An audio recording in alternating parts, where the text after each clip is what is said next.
हमने हिमालय और हम कविता की पहले 3 पद जो है वो पहले पढ़ चुके हैं। अभी हम चौथा पद आप लोगों के सामने लेकर आए हैं। जैसा यह अटल अडिग अविचल, वैसे ही है भारतवासी, है अमर हिमालय धरती पर, तो भारतवासी अविनाशी।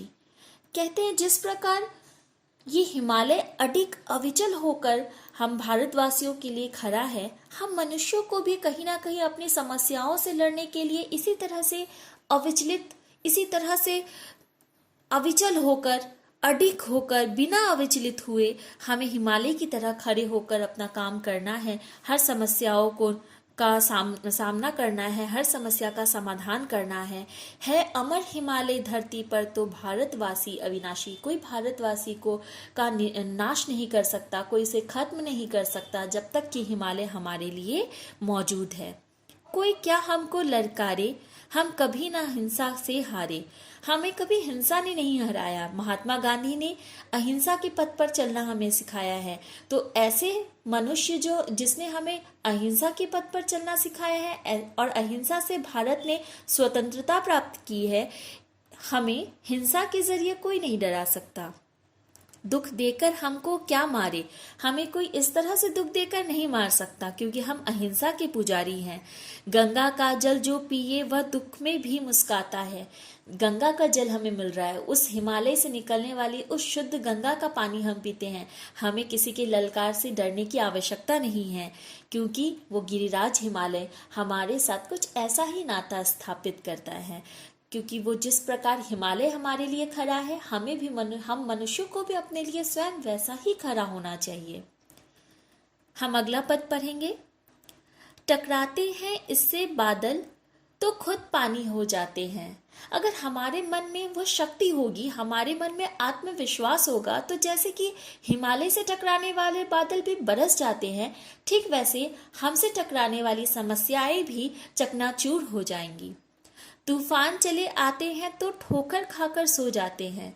जिस प्रकार तेज उत्तरी दिशा से आने वाले तूफान हिमालय से टकराकर कहीं वहीं समाप्त हो जाते हैं और भारत को नुकसान नहीं पहुंचा पाते हैं, ठीक वैसे भी अगर हम हिमालय की तरह सही तरीके से शक्तिशाली रूप में काम करें, हम हिमालय की तरह अडिग रहे, तो हमारे भी इस तरह की जो समस्याएं होती है, हमारे जीवन में जो समस्याएं उत्पन्न होती है, उसको भी हम ठोकर से खत्म कर सकते हैं। जब जब जनता को विपदा दी, तब तब निकले लाखों गांधी, तलवारों से टूटी आंधी, इसकी छाया में तूफान चिरागों से शर्माते हैं। जिस प्रकार चिराग थोड़ी सी हवा आने पर उसकी लौ जो है वो हिलने डुलने लगती है, ठीक उसी प्रकार हिमालय के साथ खड़े होने वाले मनुष्यों पर भी अगर विपदा आएगी, तो वो चिरागों की तरह बड़ी से बड़े तूफान को भी शर्माना पड़ेगा, उसके सामने हार मानना पड़ेगा। कितनी भी विपदा आए, हमारे भारतवर्ष में गांधियों की कमी नहीं है। कितनी भी विपदा आए, हम अहिंसा के जरिए उन सारी विपदाओं को समाप्त कर सकते हैं। ठीक वैसे ही जैसे हिमालय बिना कुछ करे हुए भी वहां खड़ा रहता है और हमारी रक्षा करता है।